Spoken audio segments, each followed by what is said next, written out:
Photography is well known for burning a hole in your pocket, but so could something else, and that's what I want to discuss today.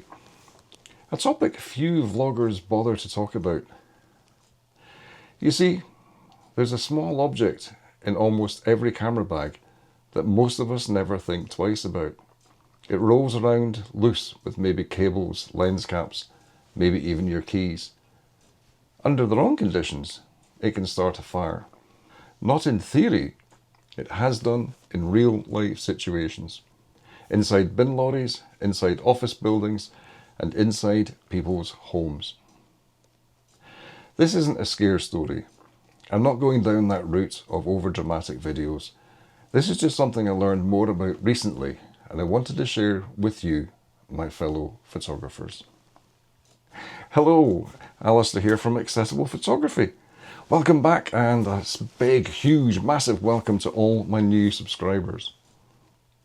Just so you know, my 9-to-5 job is working in a facilities management department for a couple of office buildings in Edinburgh and Glasgow. And for some years now, we've provided battery recycling points for office staff to use, where they could bring in batteries from home to be disposed of properly. And it was well used. Mostly for the usual things, AA's and AAA batteries. Nothing unusual, nothing concerning. But over time, certainly recently, something changed. Not in the number of people using them, but what they were putting into them. There was more laptop batteries, more button cells, more camera batteries, simply more and more lithium-ion. And that shift, quiet as it was, it changed our level of risk completely. Robert, our health and safety manager, picked up on this as a potential fire hazard. Unknown, possibly damaged batteries being dropped into a shared container right by exit routes. So we removed the service. Why? Not because anything had gone wrong, but because the risk had changed. The risk of fire had increased. Data from mid-2025 shows that individual UK fire services are now attending roughly 3 lithium-ion battery fires per day. That's a 93% increase since 2022. It was the removal of this service that started me looking at the batteries sitting in my own drawers, cupboards, and even the attic very differently. Here's a selection of batteries and lithium-ion powered devices I mostly found in this room. Heck, I've even added this power bank back here. I've also found one item in the bathroom and a 28-year-old battery in the attic. So this is from an old device, an old HP device, circa 1998. And that's an old toothbrush. So why does it all matter? Well, a battery is stored chemical energy. Inside that small device is a controlled chemical reaction. Materials within that want to exchange electrons and release energy. We use that packaged, portable, controlled reaction to power our cameras, our flash kit, and much, much more safely. But that control depends on the battery staying flawless. Once it's damaged, or overheated, or short-circuited, that reaction can accelerate very quickly. And that's where the problem begins. Let's start with the batteries most of us know. AA and AAA, we use them in flash guns, triggers, and all sorts of devices around the house. Like me, you probably quickly swapped out flash gun batteries mid-shoot and loaded fresh. Those old, not quite finished batteries are now loose in the bag, or worse, tossed in the bin. These batteries don't usually explode, but they're not completely harmless either. If you mix old and new batteries or different types, the stronger one can force the weaker into failure. That's when you get leakage. You know, that white crusty residue you sometimes see on the terminals. That's potassium hydroxide. It's corrosive, it can damage your gear, and it's not really something you want on your skin. Now this is a 100% genuine image of my flash battery pack after a recent night shoot. I'd replaced batteries with what I had in my bag, and it was a mix of 3 different manufacturers' batteries. Now the flash isn't going to explode, but 1 weak battery and the other 3 kill it. And I find my flash corroding away next time I want to use it. Saying that, it is important to also note that this type of battery can also short circuit, and me having them loose and mixed in my bag was not a sensible idea. A battery is designed to release energy in a controlled way and in a controlled environment. But if a loose battery comes into contact with something conductive, keys, coins, or even another battery, it creates a path that energy was never meant to take. The battery tries to release that energy all at once. That energy turns into heat, and if it builds quickly enough or high enough, it could start a fire. With alkaline batteries, that's usually limited to heat, leakage, maybe damage depending on where they are. But lithium-ion batteries, that's a different matter. They store far more energy in a small space. And when something goes wrong, the consequences are far more serious. If a lithium battery is damaged, overheated, or internally compromised, it can enter what's called thermal runaway. It begins to heat itself. The heat drives further reaction, and the process feeds on itself.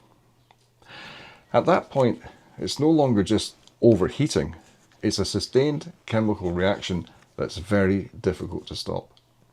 This is why lithium batteries are such a concern in waste systems. When rubbish is compressed in a bin lorry, batteries can be crushed, shorted and ignited.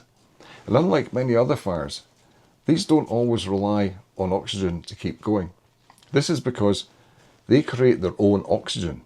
They keep burning even when sprayed with water or blasted with dry powder, which is the norm for electrical fires.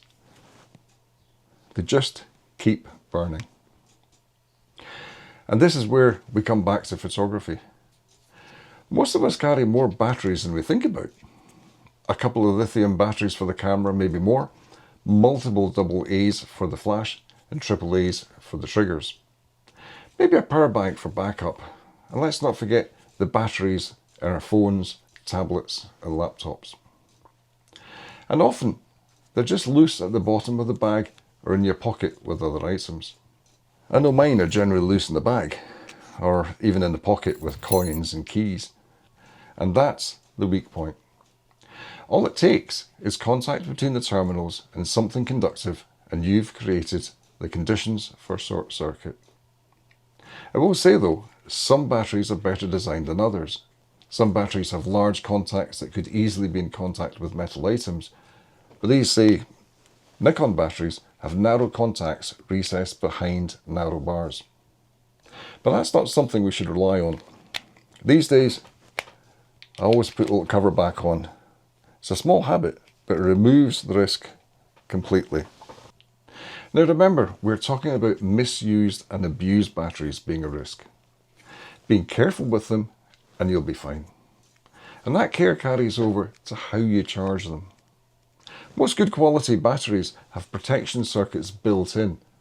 They prevent overcharging and they stop the battery fully discharging, as that can also lead to problems. But that's assuming the battery and charger are well made. With cheaper third-party batteries, you're relying on something you really can't see. Most of the time, they're fine. But when things do go wrong, it's often around charging. Cheap chargers, damaged batteries, are being left unattended. Fire departments around the world are advising never to leave a device on charge overnight. From phones to e-bikes. They also advise against charging smaller items on soft surfaces like a bed or a sofa or on papers and magazines due to the risk of those going on fire. I see it. That's what I'm at. Oh! Wow! Holy crap!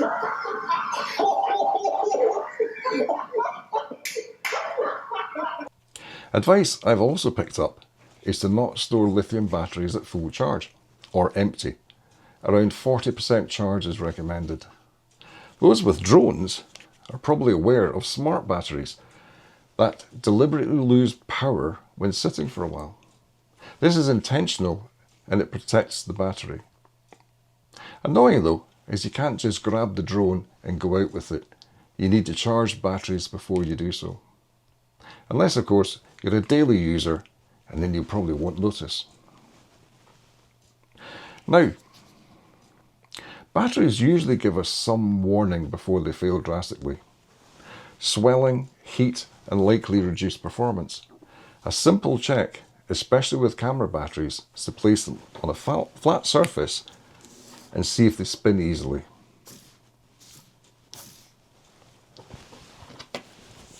Let's try this old GoPro battery. This is really old. It wobbles. If it does spin, or if it wobbles about, then it's likely swollen due to the fragile components or metals within reacting to each other. This battery shouldn't be used. At this point, it's something I need to dispose of safely, not something for me to squeeze one more shoot out of. And neither should you. Let's check my other GoPro batteries.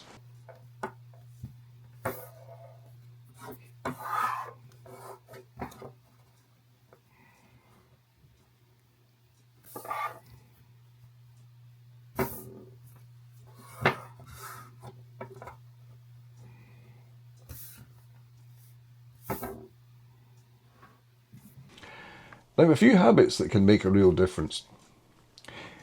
Keep batteries in cases where possible and not loose in your bag. Here are a couple of options where charging unit doubles as a case. So this is the GoPro, nice little charger unit in case, and this is for my main camera. That's the battery in there. That one can go in, and it'll actually tell you what the charge is of those batteries. Really cool, and I can carry that around as it is. It's a bit heavy, but it works. And of course, when you've got the batteries out like this, remember to use the cap that comes with the battery to cover the terminals. And the other thing is, don't mix your battery types or charge levels, not like this mess that I created. Keep them out of the heat as well. Cars in summer are a common problem. Even leaving them where the sun may shine could increase the internal temperature, especially with black batteries. Also, seriously consider if the savings from third-party batteries or prices that seem too good to be true are really worth the risk. So what do we do with our swollen, cracked-cased, poorly performing batteries? Well, here in the UK, batteries are not supposed to go in the general waste. For some types, like lithium or car batteries, it's outright illegal. For everything else, the system is set up so that they can be collected and recycled separately. They're all classed as hazardous, and there are regulations in place to deal with them properly, such as the Waste Batteries and Accumulators Regulations 2009, which aims to ensure batteries are collected and recycled, not discarded. There's also the Environmental Protection Act 1990, which says you must not dispose of waste in a way that could harm human health or the environment. It is through such regulations that we now have the situation where any shop that sells a significant number of batteries is required to provide a free collection point.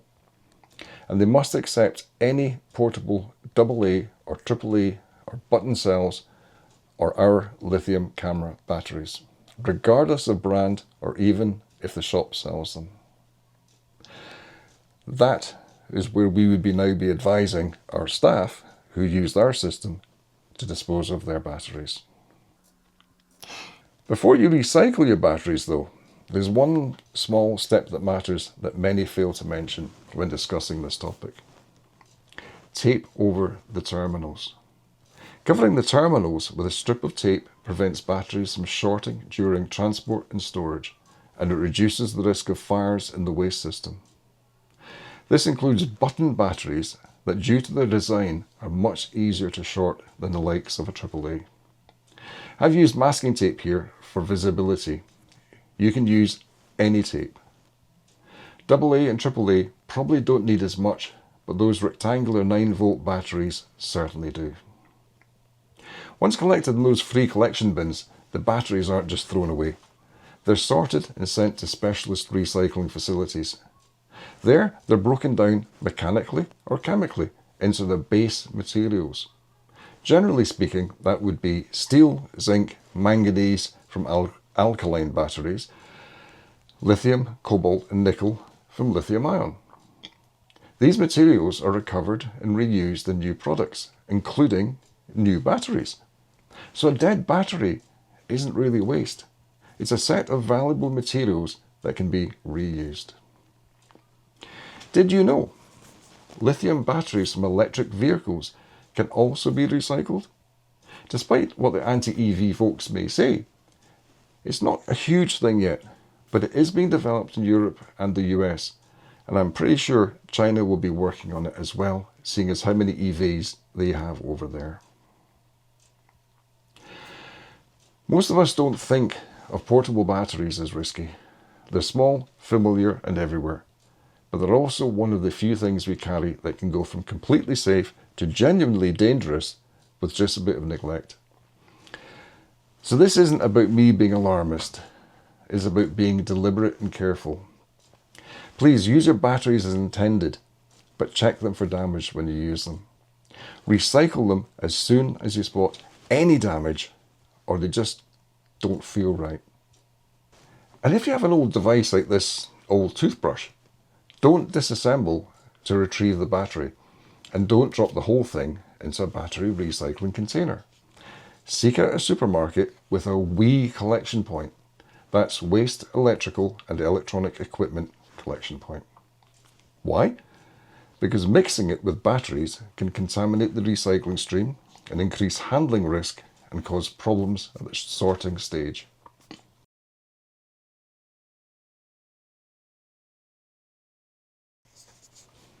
I hope I've not caused alarm, but maybe given some insight into what could go wrong and what to do to protect yourself and how to dispose of batteries properly and why we should do so. As always, thank you for watching. Like and subscribe for more content, and I will see you in the next one. I'm off to recycle these dodgy batteries and toothbrush now. See you later.